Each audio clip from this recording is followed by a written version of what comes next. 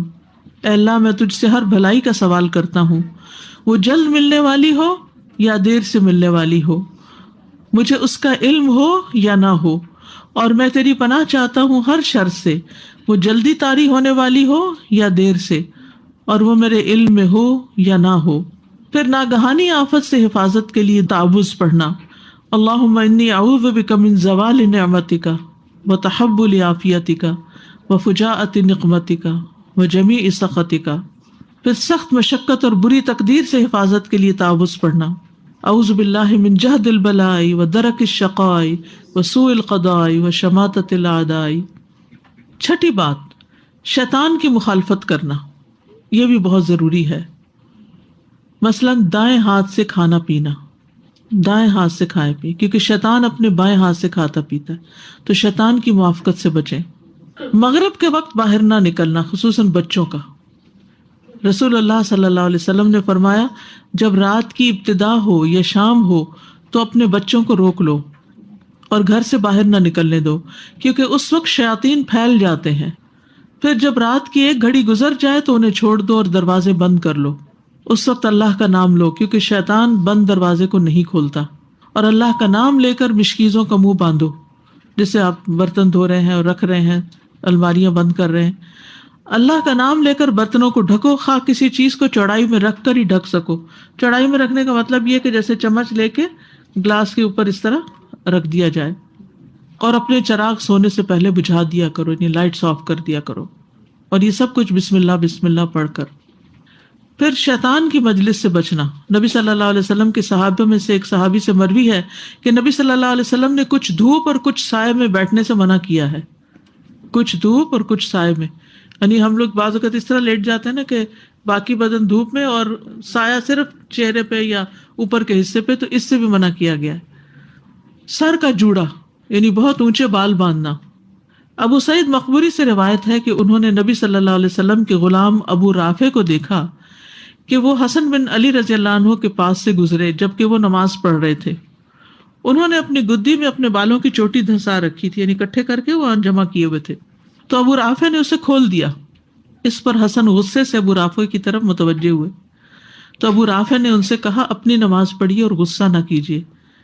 بلا شبہ میں نے رسول اللہ صلی اللہ علیہ وسلم سے سنا ہے کہ جوڑے کا یہ مقام شیطان کی بیٹھک ہے.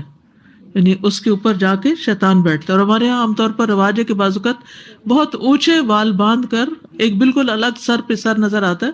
یہ تو ویسے بھی منع ہے. نبی صلی اللہ علیہ وسلم نے ایسی عورتوں کی نشاندہی کی کہ جن کے سر وختی اونٹ کی طرح اوپر اٹھے ہوئے ہوں گے.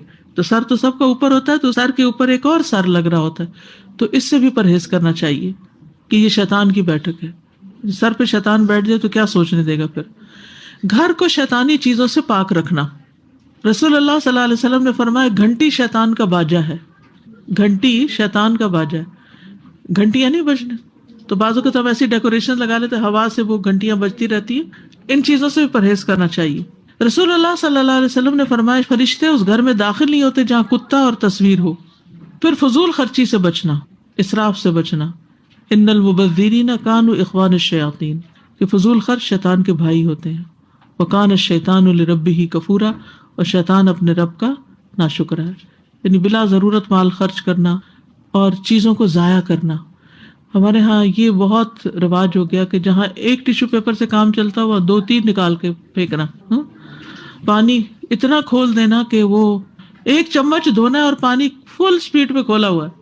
اس کے طرح تکلیف بھی ہوتی ہے. پھر اسی طرح بلا ضرورت لائٹس آن کر کے چھوڑ دینا, گھر سے نکل جانا لائٹس پیچھے سے کھلی ہیں.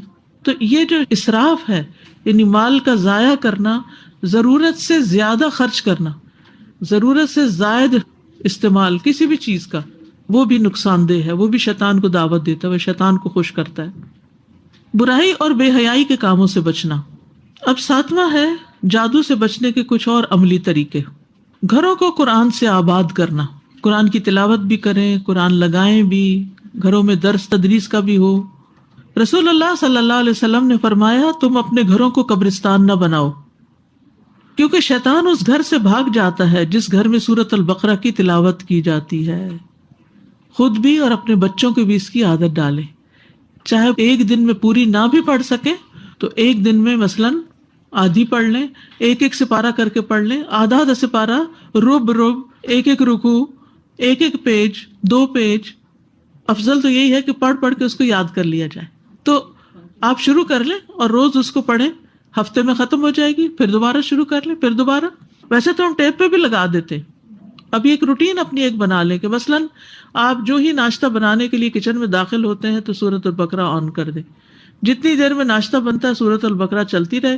جب آپ بنا چکتے ہیں, کسی اور کام میں جا رہے ہیں, تو پھر اس کو بند کر دیں. اگلے دن پھر وہیں سے لگا لیں, اگلے دن پھر وہیں سے. 2-3 دن 4 دن میں پوری ہو جائے گی. تو سورۃ البقرہ سے گھر خالی نہ رہے, یعنی خود بھی پڑھیں اور اس کو سنیں بھی. کوشچن یہ کہ جیسے یہ سورۃ البقرہ کا آپ نے بتایا, اگر ریسیٹیشن پلے کر رہے ہیں تو اٹ شوڈ بی وین آپ بھی یا کوئی شخص سن رہا ہو, صرف دیواروں کے لیے لگا کے چھوڑ نہ جائیں. وہ بھی ٹھیک ہے, لیکن درجے ہیں نا. ایک ہے گھروں کے لیے لگا کے چھوڑ دیں, ایک ہے آپ خود سنیں ایکٹیولی, ایک یہ ہے کہ خود پڑھیں. کیونکہ یہاں نبی صلی اللہ علیہ وسلم نے کیا فرمایا, تم گھروں کو قبرستان نہ بناؤ کیونکہ شیطان اس گھر سے بھاگ جاتا ہے جس گھر میں سورۃ البقرہ پڑھی جاتی ہے.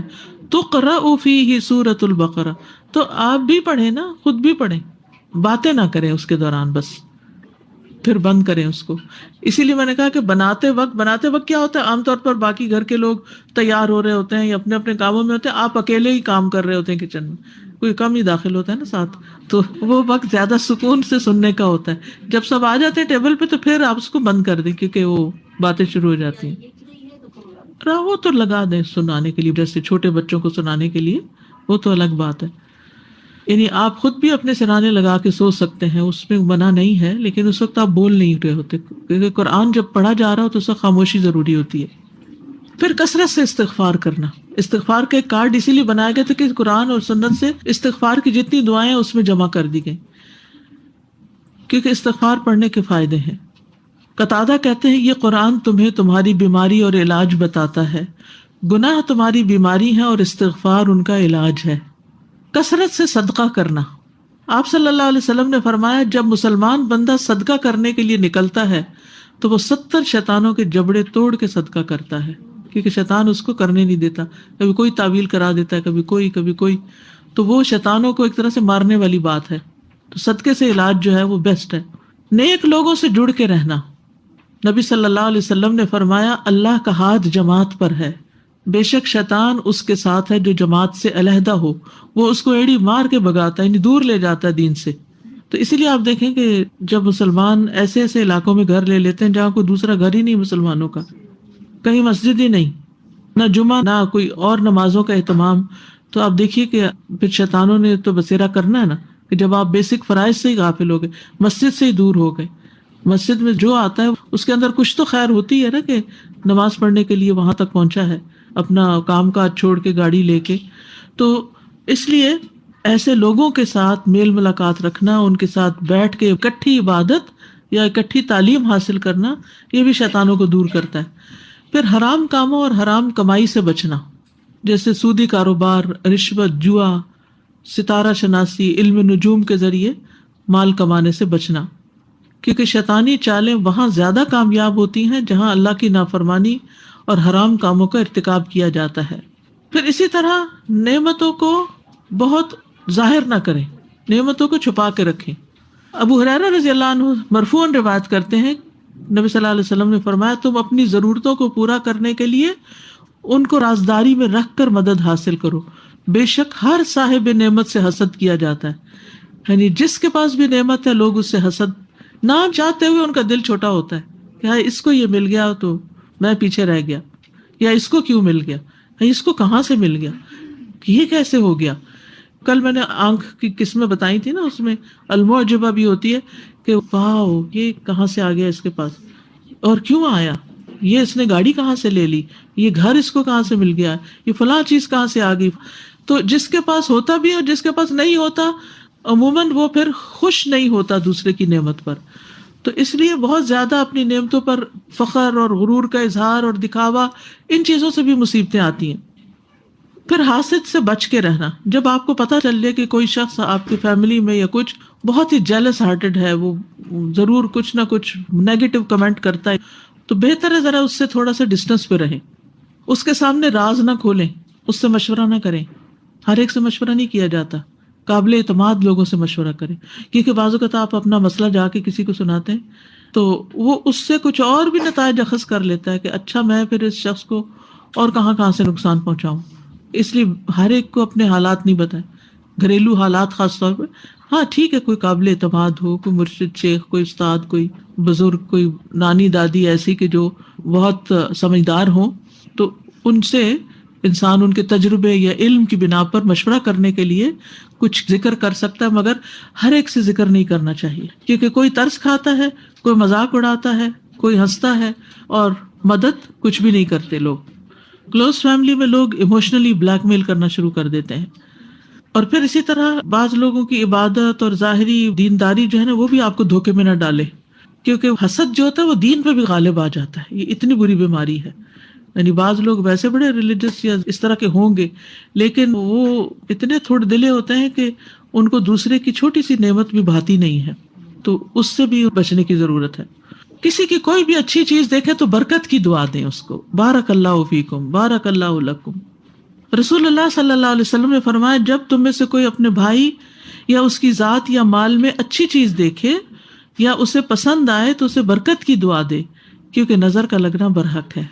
مال میں کچھ اچھا لگنے پر کہے ما شاء اللہ لا قوت الا باللہ، یعنی یہ ذکر کر کے پھر اس کے بعد ذکر کرے نعمت کا.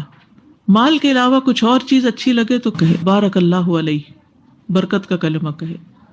دنیا کی کوئی بھی چیز اچھی لگے تو حسرت کرنے کی بجائے، یعنی مثلاً آپ کسی کے گھر میں گئے ہیں، دیکھا کہ بڑا خوبصورت گھر بنایا ہے، بہت بڑا گھر بنایا ہے کچھ، تو اس پر حسرت کرنے کی بجائے اپنی آخرت کا سوچیں کہ اللہم لا عیش الا عیش الاخرہ، کہ اللہ زندگی تو آخرت کی زندگی ہے، مجھے اس پر سیلف پٹی کا شکار نہیں ہونا کہ میرے پاس یہ سب کچھ کیوں نہیں.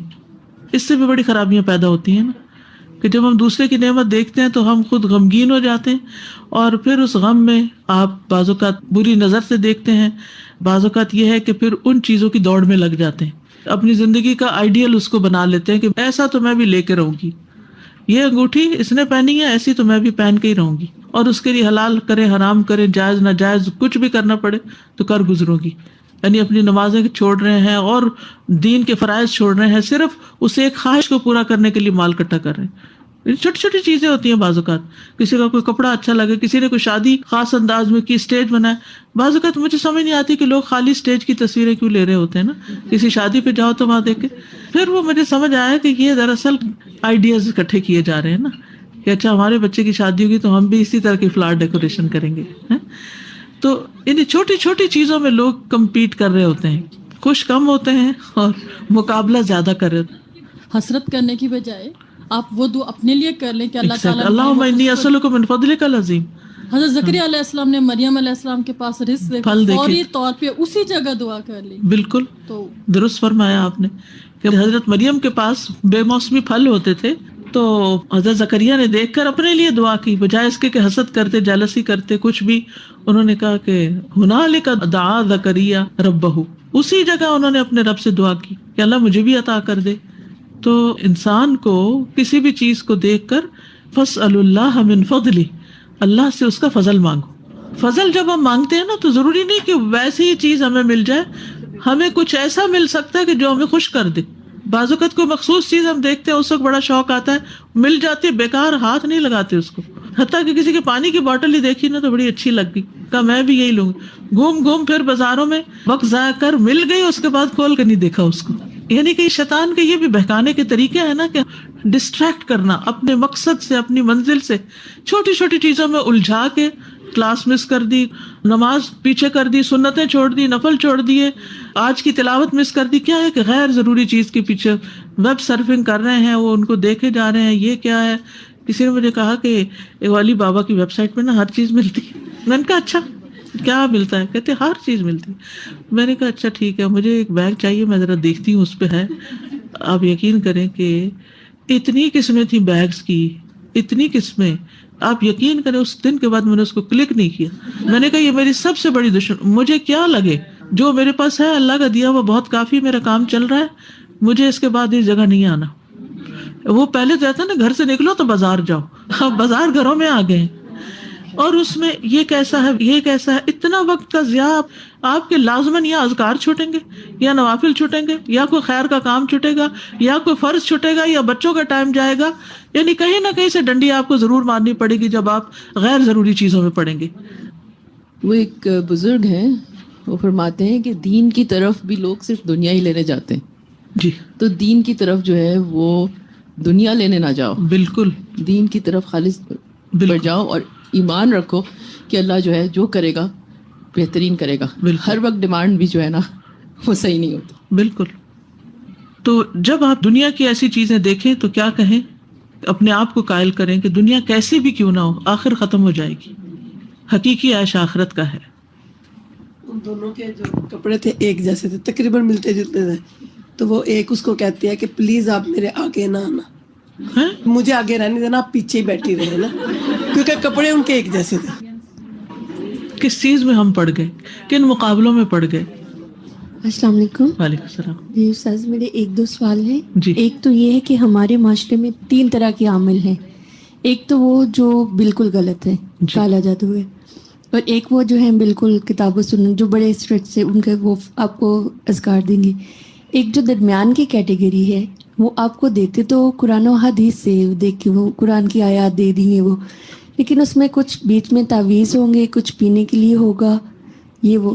تو اگر تعویذ وہ ہے کہ جس میں کوئی لکیریں شکیریں نہیں ڈالی ہوئی, واضح عبارت قرآن کی لکھی ہوئی, تو کوئی حرج نہیں. اور اگر اللہ کے کچھ نام یا کچھ ایسا, اللہ کے نام بھی ٹھیک ہے, لیکن اگر انہوں نے ہند سے لکھے ہوئے, یعنی کہ نمبرز لکھے ہوئے, یا یہ کہ کوئی ذائچے وغیرہ بنائے ہوئے, تو وہ نہیں. اور اس کے علاوہ اگر وہ کوئی ایسا منتر پڑھ رہے ہیں جو آپ کو پنسورہ یا مجموعہ وظائف میں وہ لکھا ہوا ملتا ہے, تو کیا وہ, اگر اس کے الفاظ درست ہیں تو کوئی حرج نہیں. اور اس کا ترجمہ دیکھا جائے گا کہ اس کی مطلب کیا لکھا ہوا ہے اس کا. اور دوسرا یہ ہے کہ آپ نظر کا دم کر رہے ہیں, یا کوئی مسئلہ ہو رہا ہے, رقیہ کر رہے ہیں, سب کر رہے ہیں, اثر نہیں ہو رہا ہے, تھک گئے, تو پھر آپ کسی کو کہتے ہیں کہ کسی عامل کی طرف یا روحانی جو آپ کو لگ رہا ہے کہ وہ ٹھیک ہے, اور آپ کو یقین ہے کہ وہ کریں گے تو ٹھیک ہو جائے گا, تو یہ سوچ غلط تو نہیں ہے؟ نہیں, غلط نہیں. جیسے میں نے کہا نا کہ بعض لوگوں کی تاثیر, جیسے عام باتوں میں, رقیہ کو چھوڑیں, عام باتوں میں بھی صبح بھی میں نے یہ بات کہی ہے کہ تاثیر کچھ لوگوں کی زیادہ ہوتی ہے بات کرنے کی. یعنی ان کے الفاظ سے جو وہ جنات یا جو بھی چیزیں نا وہ ڈر جاتے ہیں. یعنی بعض اوقات ماں ایک بات کہہ رہی ہے بچہ سن کے نہیں دے رہا, باپ نے آ کے ایک دبکی دی تو وہ بچہ سن لیتا ہے. تو یہ فرق ہوتا ہے, یعنی یہ فرق اٹ از دیئر. یعنی آپ کو خود ہی کرنا چاہیے اور اپنے اندر قوت پیدا کرے, لیکن کبھی ایسا بھی ہوتا ہے کہ سامنے والی چیز ہماری طاقت کے مقابلے میں زیادہ طاقتور ہو جاتی ہے, تو کسی اور کے پاس چلے جانے میں کوئی شرک نہیں ہے. نہیں, کیونکہ میں جب بھی ایسے کرتی ہوں تو کہیں سے میرے مائنڈ میں یہ آیت آ جاتی ہے, وہ میں یادوم اللہ الہنا. کوئی اس سے آپ دعا کر رہے ہیں؟ نہیں, انہیں کیا ہے ریاں کرنے کے لیے. نہیں, وہ اللہ ہی سے مانگیں گے, وہ اللہ ہی کا نام پڑھیں گے. ٹھیک ہے. اور تیسرا یہ کہ سورہ بقرہ یا قرآن پاک کی تلاوت کے بغیر نیند نہیں آتی ہے, تو یہ ہوتا ہے کہ لگی ہوئی ہے میں سو جاتی ہوں, اور وہ لگی ہوئی ہے لگی ساری رات لگی. کوئی حرج نہیں, کر سکتے ہیں ایسے, کیونکہ آپ کے جسم کے اندر بھی ہر سیل میں برین ہے, آپ کا جسم بھی سنتا ہے. ٹھیک ہے, تو کوئی حرج نہیں, کان بند بھی ہو جائیں, باقی جسم سن رہا ہے. سبحانک اللہم و بحمدک اشہد ان لا الہ الا انت استغفرک و اتوب الیک. السلام علیکم و رحمۃ اللہ وبرکاتہ. وعلیکم السلام و رحمۃ اللہ وبرکاتہ.